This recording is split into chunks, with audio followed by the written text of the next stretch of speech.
क्या पोस्टमैन की सैलरी 1 लाख के पार जा सकती है? अगर सरकार हरी झंडी देती है तो देश के पोस्टमैन की सैलरी 1 लाख से ज्यादा मंथली हो जाएगी।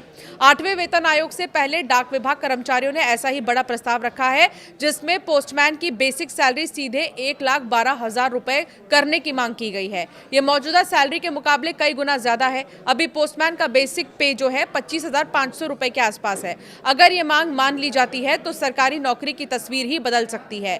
डाक विभाग कर्मचारियों की डिमांड क्या है, आपको बताते हैं। 8वें वेतन आयोग से पहले अब जो डाक विभाग है, अब उनके कर्मचारियों ने भी अपनी मांगे तेज कर दी हैं। Federation of National Postal Organisation ने आयोग को एक मेमोरेंडम दिया है, जिसमें सैलरी, भत्ते, प्रमोशन और पेंशन से जुड़े कई बड़े बदलाव सुझाए गए हैं। इन मांगों में सबसे बड़ा प्रस्ताव पोस्टमैन की बेसिक सैलरी को 25,500 से बढ़ाकर 1,12,000 करने का है। ये मेमोरेंडम 20 अप्रैल 2026 को दिया गया, जब आयोग देश भर के कर्मचारी संगठनों से सुझाव ले रहा है।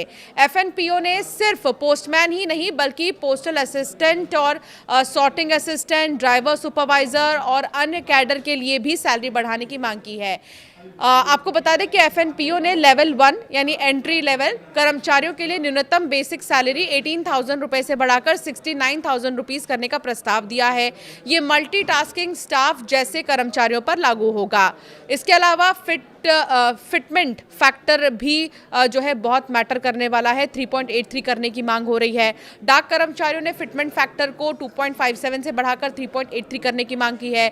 ये वही फैक्टर होता है जिससे सैलरी और पेंशन तय होती है। अगर इसे मंजूरी मिलती है तो कर्मचारियों की सैलरी में बड़ा उछाल आ सकता है।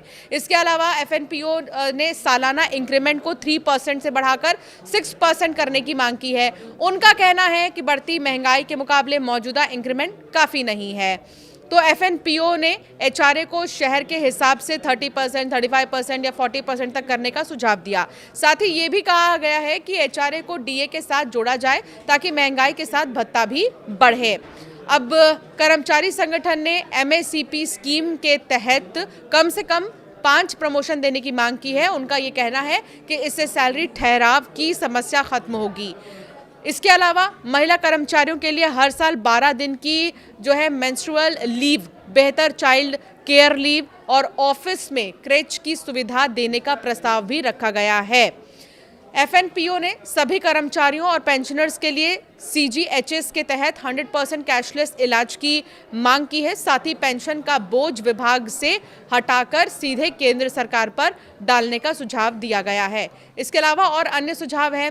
एक्स सर्विसमैन के लिए समान वेतन तय किया जाए, सभी भत्तों की समीक्षा और बढ़ोतरी की जाए, डिजिटल और फाइनेंशियल काम के हिसाब से नए अलाउंस दिए जाए। तो ये वो तमाम सुझाव है जो दिए गए हैं और मांग जो है वो किए गए हैं। अगर इन मांगों को मान लिया जाता है तो एक पोस्टमैन की जो बेसिक सैलरी 25,500 थी वो 1,12,000 हो जाएगी। लेकिन कहा यह भी जा रहा है कि इस मांग को मानना इतना आसान नहीं है, इसमें बहुत मुश्किलें भी आ सकती हैं। ये तो समय बताएगा।